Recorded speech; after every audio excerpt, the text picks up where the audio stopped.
All right, let's jump into another deep dive. Today, we're heading into West Asia. Things have been, well, pretty intense there, especially after this recent Gaza war. And you've pulled together some really fascinating articles from The Hindu, I have to say. They've got some experts weighing in on what's happening there. Yeah, it's a region that's, always been a bit of a geopolitical hotspot. But I think after this past year, after the war, things have definitely shifted. There are these long-standing issues that we've been dealing with for decades, like the settlements, the displacement of Palestinians, and then you layer on top of that all these global players getting involved, the U.S., Iran, China. It's a lot to take in. It really is. Okay, so to start, can you give us a picture of what life is actually like in Gaza right now? I mean, the articles paint a pretty grim picture of the situation there. Yeah, it's really devastating. I mean, we're talking over 46,000 Palestinians killed, and the majority of them, women and children. It's almost unimaginable. 2.3 million people, practically the entire population, has been displaced from their homes, some of them multiple times. The healthcare system is in ruins. There's a hunger crisis. Epidemics are spreading. Gaza was already struggling before the war, but this has just pushed it to the brink of a humanitarian catastrophe. Wow, it's hard to even fathom. The articles mentioned a three-phase ceasefire agreement. Is that holding? Yeah, for now it seems to be holding.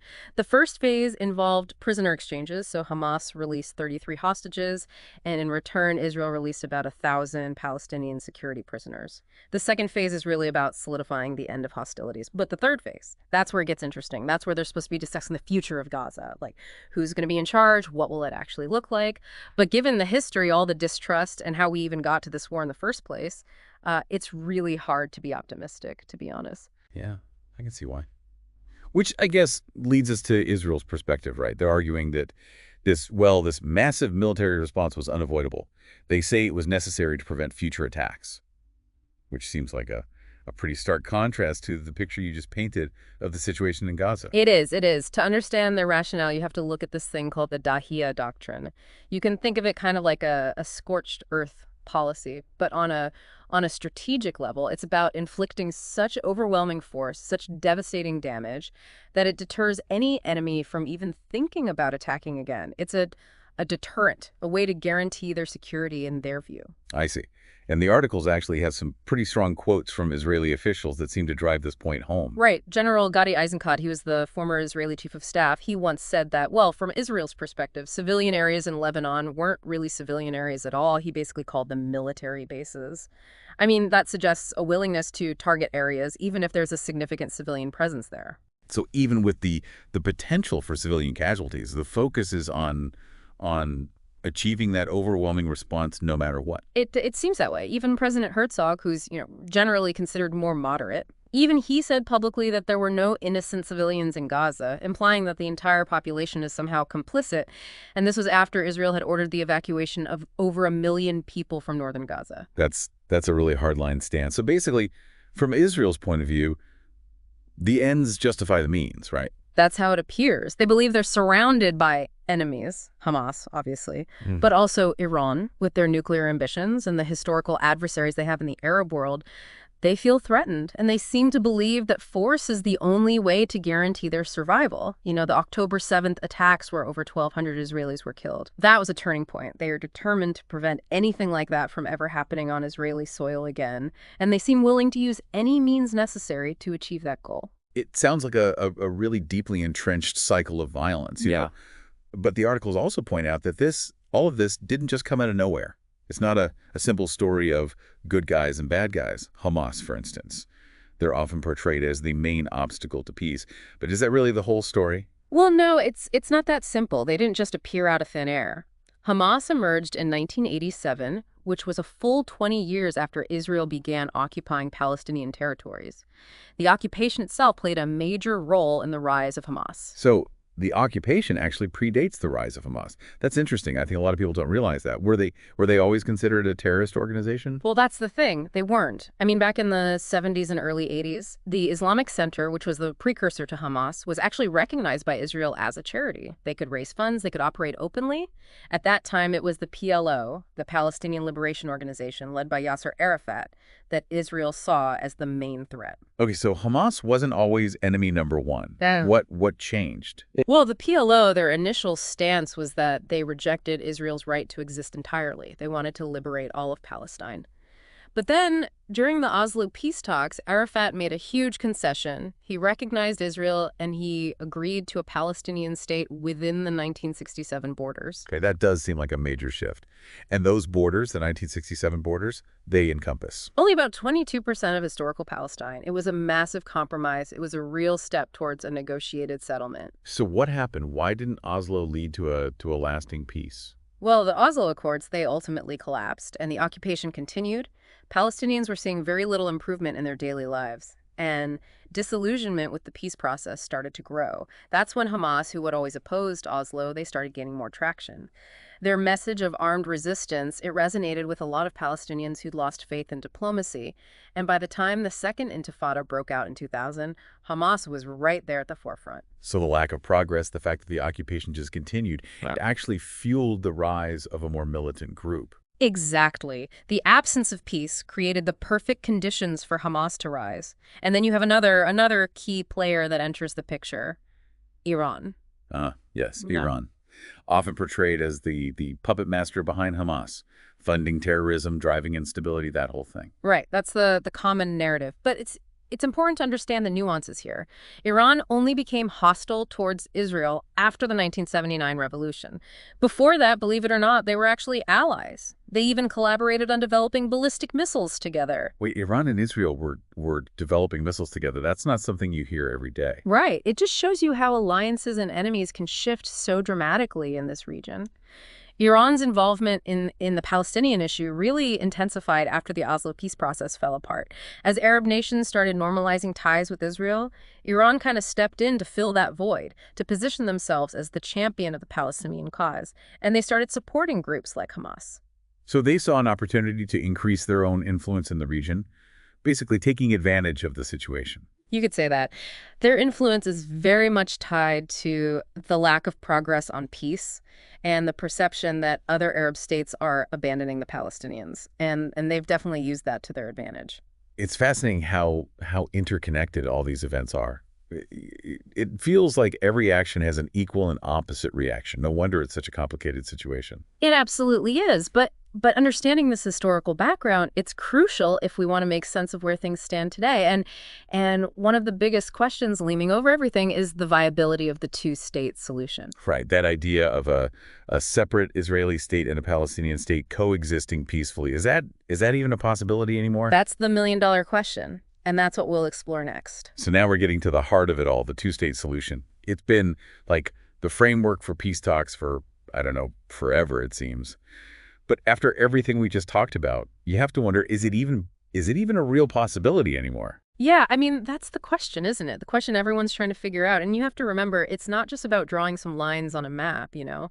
This two-state solution idea, it's about so much more. It's about all these really deep-rooted issues, the occupation, the displacement of people, the control, all these things that have shaped this whole conflict for generations, really. Right. And hasn't the idea of what a two-state solution actually is, hasn't that changed over time too? Yeah. I mean, what does it even mean to all the different people involved? Absolutely. You're spot on there. For Israelis, this idea of separation, that's been central to their thinking for a long time. They want a clear distinction between their Jewish homeland and the Palestinian territories. But the problem is, this separation often comes with a very, very limited view of what Palestinian sovereignty would actually look like, with Israel still maintaining control over security and, just having way more power. So basically, even if they support a two-state solution, it's a very specific version of it. Didn't some Israeli leaders, even those considered more moderate, support this separation, but on their own terms? They did. Ehud Barak, you remember, he was prime minister. He ran on the slogan, "We are here and they are there." And even Golda Meir, she's the one who famously said there's no such thing as Palestinians. She was open to a Palestinian state, but only if it meant separation, limited control. So this separation concept, it goes way back in Israeli politics. but there's a whole spectrum of what that actually means, it seems. Exactly. And then you have the rise of the right wing, the Likud party, back in the 70s, led by figures like Menachem Begin and Ariel Sharon. They were much more hardline. They rejected the idea of a Palestinian state entirely. They were pushing for annexation of the occupied territories. And that brings us to Netanyahu, right? Yes. Netanyahu's whole political game has been really interesting to watch. He's kind of walked this tightrope, sometimes embracing the two-state solution, sometimes rejecting it, always with an eye on his own political survival. Remember, his first term as prime minister ended because he was seen as making too many concessions to the Palestinians in the Wye River Memorandum. That experience really shaped his approach from then on. So he learned to play to the right wing more, so he wouldn't lose power to those more extreme factions within Likud. You could say that. And then you had Trump getting elected in the U.S., which, further emboldened him. Trump was a strong ally, made those unprecedented moves like recognizing Jerusalem as Israel's capital, moving the embassy there. It gave Netanyahu even more space to push back against any pressure to make concessions, on settlements or Palestinian statehood. So the whole political landscape shifted in both Israel and the U.S., making a two-state solution seem less and less likely. Yeah. But it's not just about Israeli politics, though, right? The Palestinians themselves, their views on the two-state solution, that's evolved over time, too. Oh, for sure. Initially, the PLO, they rejected Israel's right to exist, period. They were fighting for the liberation of all of Palestine. Yasser Arafat, the iconic PLO leader, he famously said he came bearing an olive branch in one hand and a freedom fighter's gun in the other. But then, by the time the Oslo Accords were signed, Arafat had recognized Israel and agreed to a state within the 1967 borders. So a move towards, what? Pragmatism, like accepting that a negotiated settlement might be the only way forward. Yeah, you could say that. But that shift, it didn't come easy. There were a lot of internal struggles. The emergence of Hamas, a more militant group that completely rejected Israel's existence, it created these new divisions within the Palestinian movement. And we were just talking about how the continued occupation really fueled Hamas's rise. But did their stance on a two-state solution ever change? It did, though it took a while. By 2017, I think it was, facing a lot of pressure to gain international legitimacy, Hamas actually shifted their position. They stopped calling for Israel's destruction and said they would accept a Palestinian state within the 1967 borders. So both the PLO and Hamas, despite all their differences in infighting, they came to accept the two-state framework. On paper, yes, but the reality on the ground, that was a different story. And by reality on the ground, you mean the settlements, right? That constant expansion of Israeli control into the West Bank. Exactly. The settlements, they've created this situation that's incredibly difficult to reconcile with a viable, independent Palestinian state. It's not just about lines on a map. It's about what happens in practice. Who controls what? Who can move freely? Who has access to resources? It gets really complicated. Right, it makes sense. And then, of course, you have Jerusalem, which is, a city holy to both Jews and Muslims, which adds another whole layer of complexity. Jerusalem is probably the most contentious issue in this whole conflict.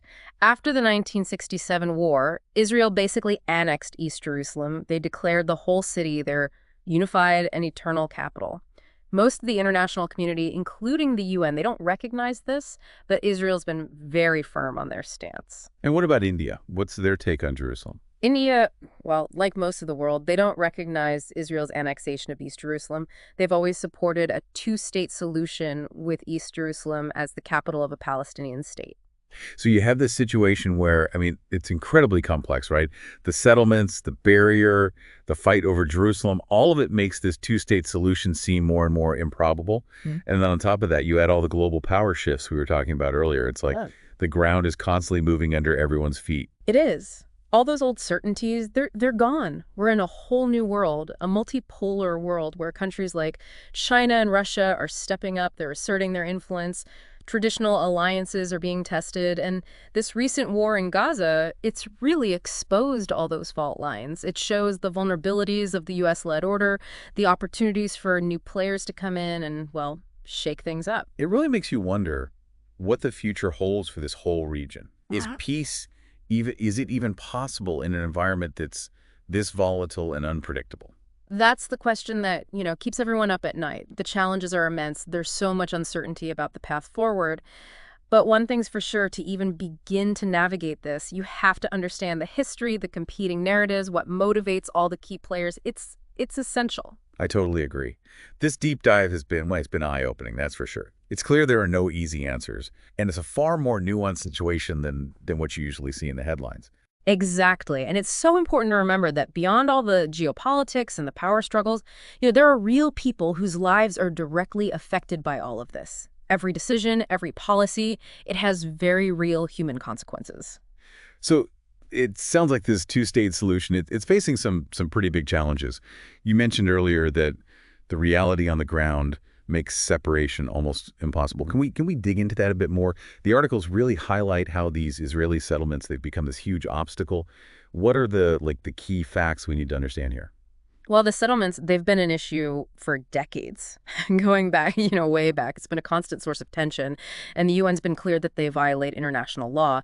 But despite all that, all the criticism, the number of settlers has just kept growing. By 2023, it was something like 700,000. 700,000. That's a massive number of people. It's hard to imagine how you even begin to untangle that. And then there's the West Bank barrier. Yeah. Right? That's been incredibly controversial too. Yeah, Israel started building the barrier back in 2000. They said it was a security measure to prevent terrorist attacks. But, the route it takes, it cuts right through the West Bank. It's essentially annexing Palestinian land and splitting up their territory.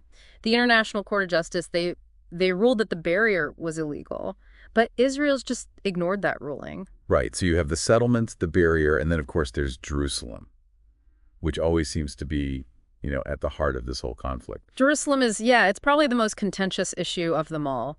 After that 1967 war, Israel basically annexed East Jerusalem. They said the whole city was their unified and eternal capital. And while most of the international community, the UN included, they don't recognize that annexation, Israel hasn't budged. So what's India's position on Jerusalem? Well, India, like most of the world, they don't recognize Israel's annexation of East Jerusalem.